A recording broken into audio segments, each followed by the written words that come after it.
పుష్ప 5 సంవత్సరాల కల అనమాట. సినిమా ఎలా ఉంది అనేటటువంటిది ఫుల్ రివ్యూ కాదు, ఫుల్ స్టోరీ చెప్పేటటువంటి ప్రయత్నం చేస్తా.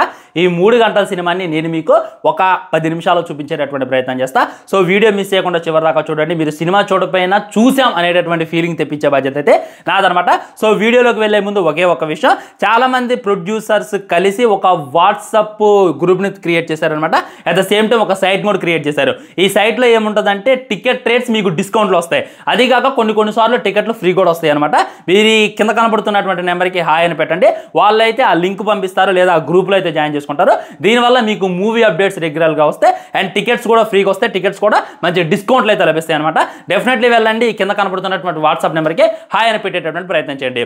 And coming to the Pushpa movie full story line. అసలు లెక్కలు బొక్కలు అనేటటువంటి చెప్పలే కానీ నేను సినిమా మొత్తం చెబుతా, మీకు ఎక్కడ నచ్చింది ఎక్కడ నచ్చలేదు అనేటటువంటి క్లారిటీగా చెప్పండి.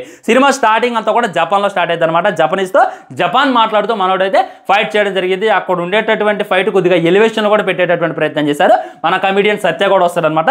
సో మన పుష్పరాజ్ అక్కడ జపాన్లో మాట్లాడుతాడు. అదేందయ్యా నువ్వు జపాన్లో ఎలా మాట్లాడుతున్నావు అంటే, ఈ కంటైనర్లో 40 రోజులున్నా ఒక 10 దినాల్లో జపాన్ నేర్చేసుకున్నా అని చెప్పి వాళ్ళతో అయితే ఫైట్ చేస్తారనమాట.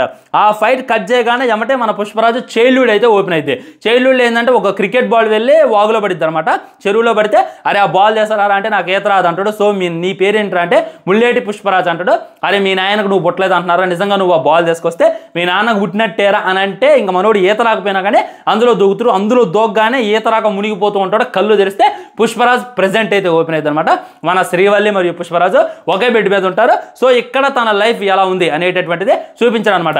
ఆ తర్వాత చూసుకున్నట్లయితే బన్వర్ సింగ్ షెకావత్ ఇక తనైతే తన మీద పగసారలేదనమాట. తనేం చేస్తాడంటే మారు వేషంలో ఎర్రచందనం కొట్టడానికి అయితే వెళ్తాడు. అక్కడ ఉన్న వాళ్ళని అయితే పట్టుకుంటాడు అనమాట. అక్కడ పట్టుకున్న వాళ్ళలో ఒకటి పెళ్ళి అనమాట. వాడిని ఇడిపించడానికి పుష్పరాజు అయితే స్టేషన్కి వెళ్తాడు. అక్కడ కొద్దిగా ఎలివేషన్ సీన్లు అంటే మామూలుగా ఉండవు అనమాట. ఏం జరిగిద్దంటే పోలీసులంతా కూడా తనని ఇడిపించడానికి ఒప్పుకోరు అనమాట. పుష్పరాజు మా ఉద్యోగాలు పోతే అది ఇది అని చెప్తారు. ఎట్ట చేసినా సరే వాడినే ఇడిపిస్తారు. విడిపియగానే వాడు ఒంటి మీద గాయాలైతే కానొస్తే ప్రతి ఒక్కనే నేను ఇడిపిస్తా అని చెప్పి పోలీస్ స్టేషన్ మీద ఛాలెంజ్ చేయడం జరిగింది. దాంతో మా ఉద్యోగాలు పడితే అది ఇది అంటే నీ జీతం ఎంత అంటే 10,000 అంటాడు. అంటే నువ్వు ఎన్ని సంవత్సరాలు చేస్తావు, ఎంత లంచం తీసుకుంటావు అంటే వీడికి మొత్తం ఇవ్వాల్సిందే 40 లక్షలు ఇచ్చేయండి అని చెప్పి అక్కడ ఉన్నటువంటి పోలీసులందరికీ లైఫ్ టైం సెటిల్మెంట్ చేసేసి వాళ్ళు ఉద్యోగాలు రాజీనామా చేసి అక్కడ ఉన్నటువంటి ఖైదీలందరూ కూడా ఇప్పిస్తారు అనమాట. సో ఇక్కడ మనకు చెప్పదలుచుకుంది ఏంటంటే పుష్పరాజు గారు దేన్నైనా సరే కొనేటటువంటి రేంజ్కి వెళ్ళిండు అనేటటువంటిది మనకి క్లియర్ కట్గా అయితే వివరించడం జరిగిందనమాట. ఆ తర్వాత శ్రీవల్లితో చూసుకున్నట్లయితే ఫీలింగ్స్ వస్తానే స్వామి నిజంగా అది చాలా బ్యూటిఫుల్గా ఉంటుంది అనమాట. కాకపోతే ఫ్యామిలీతో చూసే వాళ్ళకి ఖచ్చితంగా ఇబ్బందిగా అనిపిస్తుంది. ఈ మధ్యలో కొన్ని మళ్ళా ఇంటి పేరు లేదు అది ఇది అని చెప్పి వస్తూనే ఉంటే ఇవన్నీ అయిన తర్వాత మళ్ళీ బన్వర్ సింగ్ షెకావత్ దగ్గర అయితే ఓపెన్ అవుతుంది అనమాట. బన్వర్ చూసుకున్నట్లయితే మన సిండికేట్లో ఉన్నటువంటి ఒక మెంబర్ని అయితే చంపేస్తాడు. చంపేయడంతో అందరూ కూడా భయపడతారు అనమాట. అప్పుడేం చేస్తారంటే మన ఎంపీ వెళ్ళి మరి బన్వర్ సింగ్ షెకావత్తో మాట్లాడదాం అని చెప్పి మాట్లాడుతాడు. నీకు ఏం కావాలి అని అంటే పుష్పరాజ్తో సారీ కావాలి అని అంటాడు. సరే సారీ చెప్పిస్తా అంటాడు.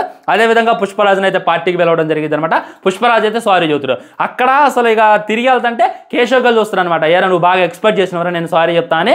ఆ ఎక్స్పెక్ట్ చేసిన వచ్చా అంటాడు. నీకన్నా మంగళం సీను దాక్షాయనరా వాళ్ళు నేను సారీ చెప్పగానే ఆశ్చర్యపోయారు, నీకు నా మీద నమ్మకం లేదురా అని చెప్పి శ్రీవల్లిని మన కేశవని అక్కడ దింపేసి వెళ్తాడు. అబ్బా వెళ్ళేం చేస్తున్నాడంటే సారీ చెప్పింది కదా బన్వర్ అయితే కలిసిపోతారు అనమాట. అండ్ బన్వర్ సింగ్ని స్విమ్మింగ్ పూల్ అయితే తోసేస్తారు. అక్కడ ఉత్స అయితే పోయడం జరిగింది అనమాట.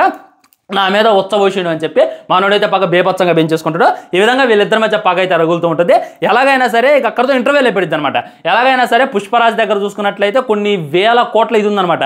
అండ్ మధ్యలో ఒకటి జరిగింది ఫ్రెండ్స్, అదేంటంటే సీఎంతో ఫోటో దిగడానికి మన పుష్పరాజ్ వెళ్తాడు. సీఎం ఏమో ఫోటో ఇవ్వడం అనమాట. ఎందుకు ఏంటంటే స్మగ్లర్స్తో ఇది కావడానికి నాకు ఇష్టం లేదు, నేను స్మగ్లర్స్తో ఫోటో దిగను అని చెప్పి అసలు అప్పుడేం చేస్తారంటే తనతో ఉండేటాడు ఎంపీ తను ఎలాగైనా సరే సీఎం చేయాలని చెప్పి పుష్పరాజ్ అప్పుడే కంకరం కట్టుకుంటాడు. సో సీఎం కావాలి అని అంటే ఖచ్చితంగా ఒక 100 కోట్లు అయితే ఉండాలి. దానికోసం ఒక పెద్ద డీల్ అయితే చేసుకుంటాడు. మనం మంగళం సీను మురుగన్తో చేస్తుండు, మరి మురుగన్ ఎవరితో చేస్తుండు అనేటటువంటిది అనుకుంటే అయిపోద్ది అని చెప్పి అప్పుడే వెళ్ళి ఒక పెద్దోడిని అయితే కలుస్తారు అనమాట. వాడేమంటాడంటే నీకు అంత సీన్ లేదంటాడు అనమాట. అండంతా అందరికి కూడా ఫోన్ చేయడం జరిగింది. అప్పుడు పుష్పరాజు తూపని తెలిసింది. మనోడైతే 10,000 టన్నులు అయితే ఆర్డర్ ఇస్తారు అనమాట.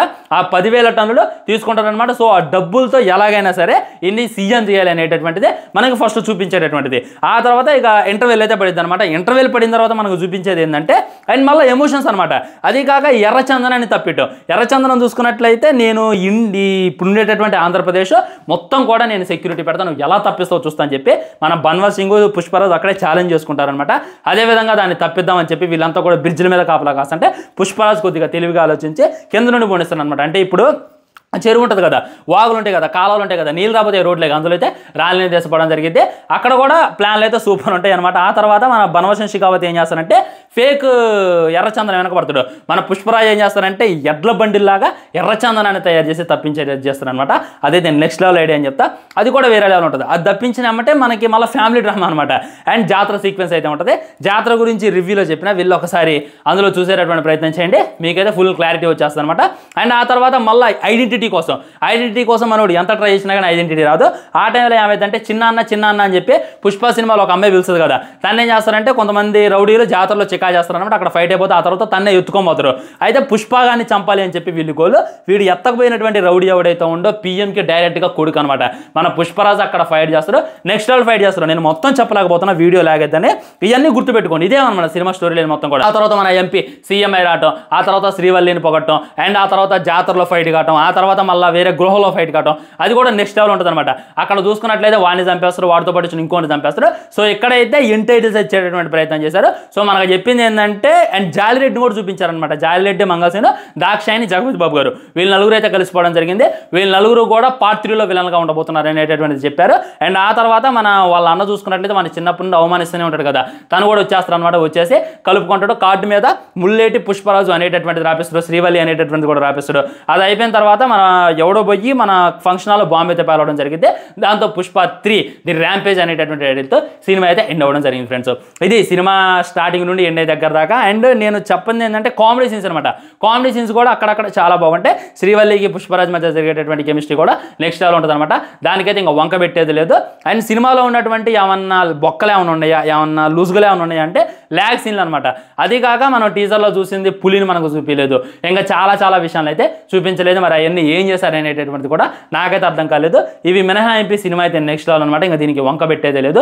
ఆల్రెడీ రివ్యూలో చెప్పిన ఇప్పటికే చెప్తున్నా, అల్లు అర్జున్కి నేషనల్ అవార్డ్ గ్యారంటీ అనేటటువంటి ఫీలింగ్ కూడా తన యాక్టింగ్ చూస్తున్నప్పుడు కలిగింది. జాతర సీక్వెన్స్ అప్పుడైనా తను చేతులు కట్టేస్తారు, కాళ్ళు కట్టేస్తారు, అక్కడ తను చేసేటటువంటి ఫైట్ అయితే నిజంగా అబ్బా నెక్స్ట్ లెవెల్.